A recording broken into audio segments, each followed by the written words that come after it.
Sometimes there's just one incident, one story that cuts through all the She was noise and only the makes you one. look at a much bigger issue. Absolutely. And that's definitely what happened with this recent event in Egypt. We're talking about a Dutch woman at a tourist site who stepped in when she saw a man beating a donkey. Yeah, it's quite dramatic footage. It is, but it's more than just news, right? It really opens a window onto, well, animal welfare issues in tourism, which often go unseen. And frankly, the courage it takes for someone to intervene like that.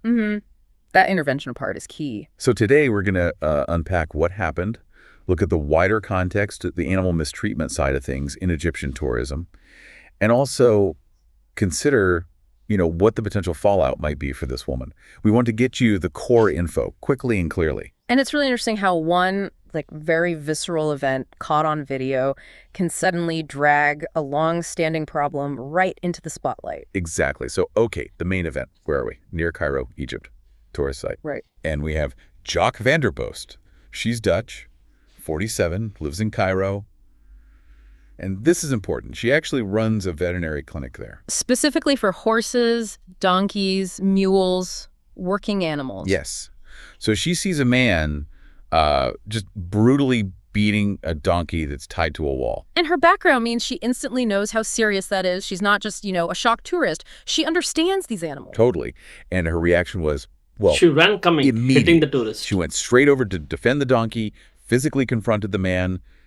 The report actually says she pinned him. Yeah, pinned him, punched him apparently while shouting at him. Something like, "You think you're normal?" Wow. And then she grabs a whip from another handler nearby and actually chases the abuser off. And like you said, someone filmed it. That video went absolutely viral, sparking outrage globally. But it's not just the viral shock, is it? Yeah. You made a point earlier about pre-existing awareness.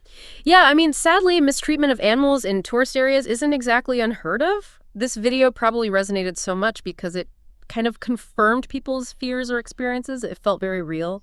That makes sense. And Vanderboest herself gave some insight. She told a Dutch news outlet, NS I think, that she stepped in after she told the man to stop, and he just laughed. Laughed and then hit the donkey harder, apparently, and called her names. Right. And she also mentioned, she's seen this kind of abuse in Egypt for a long time. It wasn't new to her. Which her clinic confirms, right? The work they do treating wounds, infections, deworming these animals, it points to a systemic issue. Exactly. This wasn't just a random impulsive act for her.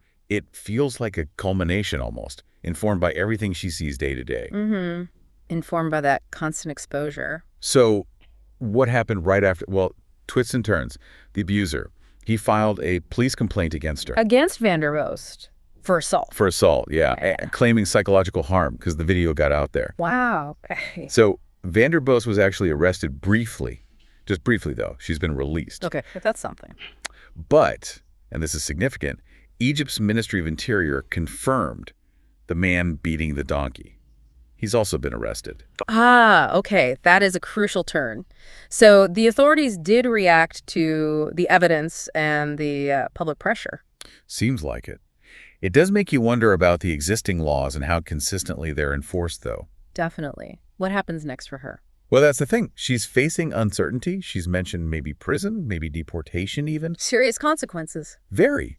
But she also said something quite powerful, that it would be worth it if this whole thing leads to real change. That really speaks volumes about her commitment, doesn't it? Facing personal risk for the animals, it takes guts. Absolutely. So stepping back, the bigger significance, this has definitely reignited the conversation about animal abuse in Egypt's tourist hotspots. Something she was already highlighting through her work. Right. And it's triggered a huge online discussion. People are talking about needing stronger animal welfare laws, yes, but also, crucially, better enforcement, making sure the laws actually work on the ground. Yeah, enforcement is always the tricky part. And naturally, Vanderbost is being widely praised online.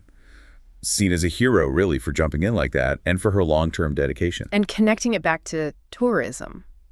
Well, it makes us think, doesn't it? About the ethics of it all.